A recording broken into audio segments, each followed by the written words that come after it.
হজ ব্যবস্থাপনার সার্বিক বিষয়ে আরও জানতে চাই সহকর্মী নাইম আবিরকে স্টুডিওতে আমন্ত্রণ জানাচ্ছে।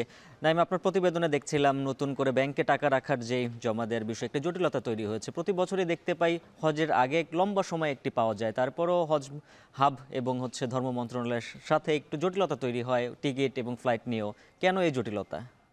উজ্জ্বল, আপনি ঠিকই বলছিলেন যে প্রতি বছর নতুন নতুন জটিলতা তৈরি হয়। কারণ আপনি যখন 1,00,000 মানুষ বা 1,00,000 মানুষকে অপারেশন করবেন, সেবা দিবেন, হজে পাঠাবেন, প্রায় 34টি সংস্থা কিন্তু এর সাথে জড়িত থাকে। আমি যদি প্রথম থেকে একটু বলতে চাই, সিভিল এভিয়েশন জড়িত, দুটি দেশের সিভিল এভিয়েশন জড়িত, এছাড়াও এয়ারলাইন্স এজেন্সি প্রায় 350 এজেন্সি এটার সাথে জড়িত থাকে। সুতরাং বিভিন্ন রকমের জটিলতা তৈরি হয়। তার মধ্যে এবার সবথেকে বড় যে জটিলতা তৈরি হয়েছে ব্যাংক ইস্যুতে, আপনি যেমনটি বলছিলেন, এবং ব্যাংকের এই সমস্যাটি কিন্তু এর আগে কখনো তৈরি হয়নি। সুতরাং এটি একটি নতুন সমস্যাটি সেটি হলো যে প্রত্যেক বছর যখন নিবন্ধন করতে হয় উজ্জ্বল, আপনি দেখবেন যে একটি নির্দিষ্ট পরিমাণ সংখ্যা প্রায় 2 লাখ টাকা নিবন্ধনের জন্য প্রথমে প্রাক নিবন্ধন করতে হয় 50,000 টাকা দিয়ে, এরপরে 2 লাখ টাকা দিতে হয় নিবন্ধনের জন্য, ব্যাংকে জমা দিতে হয় টাকাটি।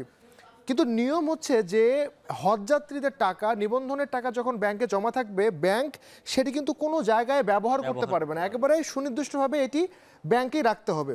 এবং যখন এজেন্সি অথবা হজযাত্রী এটি টিকিট কাটা, ভিসা করা, বিভিন্ন রকম খরচে যখন তারা প্রয়োজন হয়, তখন কিন্তু এজেন্সি এটি তুলতে পারে বা তুলতে হবে।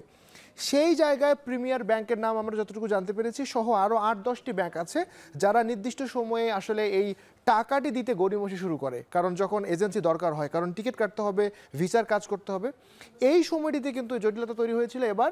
এবং এরপরে এই গড়িমসি যে করছিল তারা, সেটি আসলে পরবর্তীতে ধর্ম মন্ত্রণালয়কে জানানো হয়েছে। তারপরে ধর্ম মন্ত্রণালয় সহ নানাবিধ জটিলতার শেষ করে এটি সবশেষ সমাধান হয়েছে।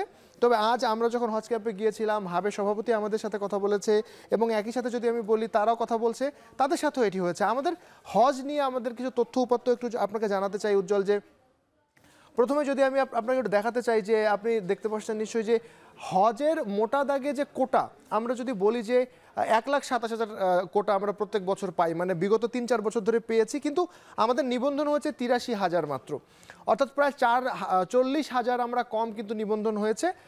9 তারিখ প্রথম ফ্লাইট, আর 2 দিন বাকি রয়েছে, 12 তারিখ হচ্ছে দ্বিতীয় মানে শেষ ফ্লাইট। এবার যদি বলি যে উজ্জ্বল প্রায় 40,000 কেন নিবন্ধন কমলো, সেটি আমরা সবাই জানি যে হজের যে খরচ, সেই খরচের কারণে কিন্তু নিবন্ধন প্রতি বছর কমছে। আরও কিছু তথ্যপত্র আছে, যদি আমি সেগুলো একটু আপনাকে বলতে চাই। ফ্লাইটের কথা তো বলছিলাম যে আর মাত্র 2 দিন বাকি রয়েছে, এবং আমি যদি বলি যে এ পর্যন্ত প্রায় 76,500 যাত্রী চলে গেছে। এটি গতকাল পর্যন্ত আসলে আমাদের হাতে যে পরিসংখ্যানটি এসেছে 193টি ফ্লাইট। এবং সবশেষ জটিলতার কথা আপনি বলছিলেন, আমরা প্রথমে ব্যাংকের কথা বলছিলাম, এরপরে আর একটি জটিলতা এখানে রয়েছে, সেটি হচ্ছে ভিসা জটিলতা। উজ্জ্বল, ভিসা জটিলতার কথা যদি আপনাকে একটু জানাতে চাই, আমরা নিশ্চয়ই এটি দেয়ালে দেখতে পাবো।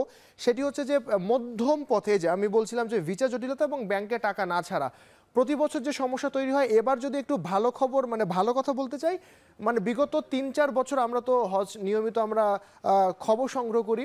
এবছর যদি আমি বলি তাহলে উজ্জ্বল, মোটা দাগে যে হজের জটিলতা, সেটি কিন্তু তেমন আমরা দেখিনি, শুধুমাত্র ভিসা জটিলতা এবং ব্যাংকের এই টাকা না ছাড়ার বিষয়। তবে ভিসা জটিলতার ব্যাপারে সৌদি সরকার কিন্তু বাংলাদেশ সরকারকে ব্যাপক সহযোগিতা করেছে। কারণ আপনি জানেন যে নির্দিষ্ট সময় থাকে, যেটি হজের ফ্লাইট অপারেশন শুরু হয় তার 7 দিন আগে ভিসার জমা দেবার শেষ তারিখ থাকে। এবার কিন্তু সেটি হয়নি। অর্থাৎ বাংলাদেশ সরকার যখন মানে আমাদের ধর্ম মন্ত্রণালয় এবং হাব প্রায় এই যে 83,000 হজযাত্রীর যখন ভিসা নির্দিষ্ট সময় করতে ব্যর্থ হয়েছে, অর্থাৎ 30,000 বাকি ছিল, 30,000 মানে কিন্তু প্রায় অর্ধেক, যদি আমি বলি 83,000-এর অর্ধেকের একটু কম, এই এত বিপুল সংখ্যক হজযাত্রীর ভিসা কিন্তু আমরা নির্দিষ্ট সময়ে করতে পারিনি। কেন করতে পারিনি? আমাদের এজেন্সিগুলো বাড়ি ভাড়া করতে পারেনি সৌদি আরবে।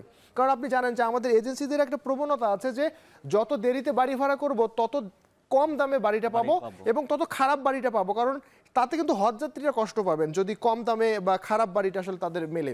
সেই জায়গা থেকে জটিলতা তৈরি হয়েছিল। এবং ভিসা করবার সময় বাড়ির ঠিকানা দরকার হয়, যেহেতু বাড়ি ভাড়া করা যাচ্ছে না, সেহেতু ভিসাও করা যাচ্ছে না।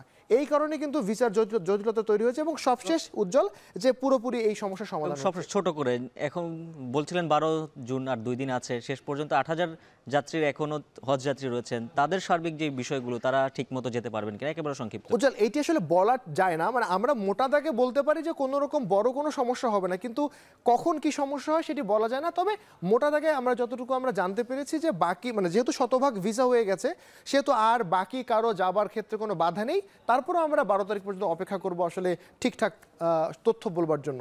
নাইমাবির, আপনাকে অসংখ্য ধন্যবাদ আমাদেরকে এত পরিষ্কার করে এত বিশদভাবে বর্ণনা করার জন্য। ধন্যবাদ আপনাদের।